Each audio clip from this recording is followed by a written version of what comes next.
Assalamualaikum warahmatullahi wabarakatuh. Waalaikumsalam warahmatullahi wabarakatuh. Kembali lagi di Inspiring with Thought Ais di edisi 27 Januari 2024. Benar nggak sih? Iya, 27. Yes. Aku hati-hati kalau akhir bulan ini. Lupa. Akhir bulan di bulan Januari pulang. Dingin plus yang lain-lain juga. Oke, ada saya Destiono. Ada saya Ayu. Ada saya Laila. Di edisi ini ada tema yang sangat menarik, yaitu tentang FOMO. Iya.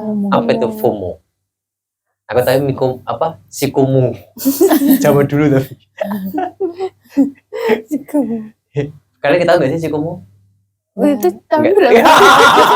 Ini berarti kalau yang tahu ini berarti menunjukkan umurnya kali ya. Keceplosan aku. Apa tuh FOMO?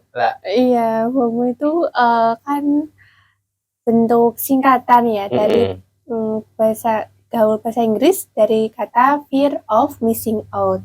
Atau itu Mas Andi, Ayu. Jadi FOMO itu diartikan sebagai suatu kondisi di mana seseorang merasa cemas gitu saat melihat orang lain merasa bahagia, dia punya pengalaman yang berharga, menyenangkan, jadi dia itu merasa cemas karena merasa ketinggalan gitu. Atau bisa dibilang FOMO itu perasaan merasa ketinggalan momen gitu. Oh gitu. Atau bisa juga diartiin FOMO itu misal nih contohnya kayak gini, Ayu punya atau Mas Andi punya temennya itu ini nikah, nah Mas Andi nggak diundang. Oh gitu. Gitu ya.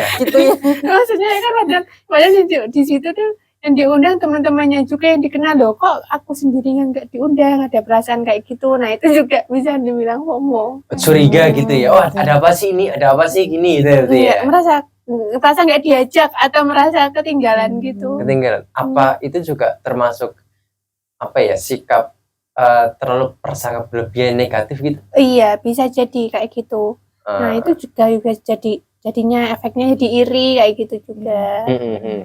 Ya memang sih ketika kita kita melihat sosial di masyarakat kita gitu kan, itu kan FOMO ini kan banyak terjadi. Artinya gini, mungkin bahasa itu masih asing buat kita gitu kan, tetapi secara tidak langsung ketika kita terjun di masyarakat, di tengah-tengah masyarakat, itu baik terjadi. Misalnya nih, tetangganya yang sering dikata Ustadz tuh kan punya mobil baru, langsung gimana beli apa yang baru, gimana ya, FOMO banget kan. Nah, artinya begini, ketika itu orang mengalami hal seperti itu, apa sih sebenarnya yang jadi latar belakang? Dan itu rata-rata hampir semua orang bisa kayak gitu loh. Iya, kalau betul. Itu kenapa? Faktor apa bisa kayak gitu? Faktornya mungkin banyak ya, termasuk atau kalau sekarang kan itu zamannya pakai medsos kayak gitu. Jadi lebih gampang lagi orang ke-trigger jadi FOMO ya, karena tahu kehidupan orang lain. Nah, mungkin salah satu faktornya karena orang itu kurang terlalu banyak melihat sekitarnya, ya itu boleh, tapi kalau berlebihan juga nggak bagus kan, jadinya mereka tahu kita jadi tertrigger buat ngelihat pengalamannya orang, kok saya nggak ikut ngalami pengalaman kayak gitu, jadi mungkin menurutku kayak gitu. Kalau Ayu gimana? Ayo, kamu punya pengalaman apa FOMO ini? Mungkin di lingkungan kamu, di teman-teman kamu gitu, atau di generasi geng Z ini? Kalian geng Z semua ya kalian ya? Termasuk aku juga sih. Gimana yuk? Kamu pernah pengalaman apa FOMO yuk? Tentang FOMO ini, gak kasih kumul ya? FOMO. Ada sih pengalaman. Gimana tuh? Kayak dulu kan pernah ya aku sama teman-teman tuh waktu di SLB kan. Nah itu tuh ya sama-sama teman gitulah, waktu ada momen itu yang diajak cuman ya yang itu itu, dan yang temanku sama aku tuh nggak diajak gitu loh. Ya gitu. Itu misalnya gini, bagaimana ketika Mm-mm. kita berada di kondisi seperti itu? Misalnya nih kita sebagai korban nih misalnya Iya, gitu. Iya kan? Iya bener Ya kan? korban. Katakanlah kan bahasa gampang mudahnya kan gitu. Kalau kita mengambil kasus tadi kasusnya Kak Ayu, terus tadi kasus yang tadi kamu yang undangan itu, Undangan. teman-teman yang lainnya kan diundang kita sedangkan kita, Nggak diundang. kita enggak gitu kan. Itu kan Kak korban ya seperti itu kan. Terus bagaimana sih kita penyikapannya ketika kita di kondisi seperti yang paling gak enak gitu loh. Iya, itu kan tadi juga sebenarnya udah bilang kalau FOMO itu persangka yang terlalu negatif. Negatif. Nah, Oke. terus namanya persangka kan belum tentu emang kayak gitu toh. Apa sebenarnya yang terjadi? Ya salah satunya nih yang aku pernah lihat tutorial tips-tips gitu cara mengatasi FOMO. Ini kita harus lebih fokus ke diri sendiri. Maksudnya bukan berarti egois ya. Betul. Maksudnya itu fokus dalam artian kita itu ya ini fokus ke perkembangan diri, pengembangan diri gitu. Terus ini FOMO itu kan karena sosial media juga. Nah, itu ya bisa dikurangi juga itu main sosmednya atau melihat postingan orang lain yang mana itu sebenarnya kan kehidupan orang lain nggak ada pengaruhnya ke kita kan sebenarnya. Cuma kita yang terlalu apa ya kebawa perasaan terbaper kita. Padahal kan ya kehidupan orang kan masing-masing cerita ya. Iya. Nah, itu jadi mungkin bisa dikurangi intensitasnya untuk mengetahui nih atau ngepoin orang gitu ya. Ya kita fokus. Udah ngepoin julitin lagi ya. Sempurna itu. Nah, terus misalnya gini.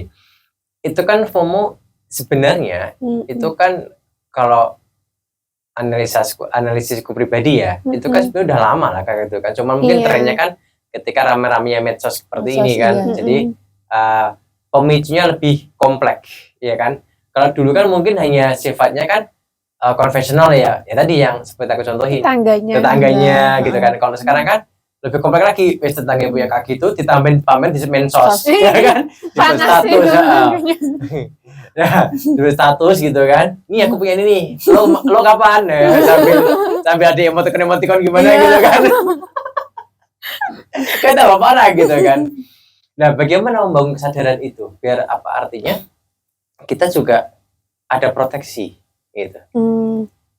Ya. Untuk biar nggak difomoin orang gitu atau bukan, memancing FOMO. Agar kita apa ya tidak terpengaruh misalnya orang lain itu mengecewakan kita, kemudian orang lain ibaratnya memprovokasi kita lah gitu kan. Nah, bagaimana cara kita untuk memproteksi itu agar kita nggak apa ya, nggak terlalu ini banget lah gitu kan, kebaperan banget gitu loh. Gimana? Nah, ini kalau itu ini dulu aku pernah baca tuh tentang buku, mungkin sahabat sama ada yang tahu juga deh. Namanya mungkin misalnya juga pernah dengar sama Ayu ya. Namanya stoicism. Nah, tahu kan? Nah, itu kan intinya apa ya? Nah, orang lain itu nggak punya tanggung jawab lah. Kita bisa belajar untuk mempunyai pola pikir atau mindset kalau kita yang kontrol itu diri kita sendiri. Ya. Nah, orang lain nggak ada andil, harus mengikuti apa maunya kita. Iya sih, betul. Dan kita juga orang nggak harus terlibat dengan pengalaman yang dimiliki mereka. Maksudnya hidupnya kan ya beda-beda juga loh. Nah, ya itu mungkin kita bisa menerapkan pelan-pelan untuk belajar melihat semuanya menjadi lebih netral aja gitu. Pak Produser udah ada bergabung dengan kita? Lewat. Oke, terima kasih yang udah lewat, yang udah ngintip lewat Facebook, IG-nya Sahabat Mata gitu. Berarti intinya gini, kita harus punya pola pikir untuk bagaimana kita bisa mengendalikan pikiran kita sendiri. Artinya gini, terserah orang lain mau bilang apa, karena orang lain nggak tanggung jawab atas diri kita. Ya kan? Iya. Tahu diri kita Yang sendiri. gitu kan. Kita ketika kebawa pikiran, ya yang sakit kita sendiri kok ngapain juga harus pikirin ya kan? Ada pengaruhnya loh itu. Berarti artinya begini, ketika yang korban-korban ini artinya gitu ya. Ya korban-korban yang FOMO ini artinya ya udah nonsen gitu kan. I don't care apa yang korban bilang ya urusanmu gitu kan. Enggak mau tahu gitu kan. Atau mau coba berpikir positif kan itu waktu kayak kita Lupa kali ya. lupa. Undangannya kalau nggak kurang gitu ya. Mungkin karena kejauhan. Gak kejauhan.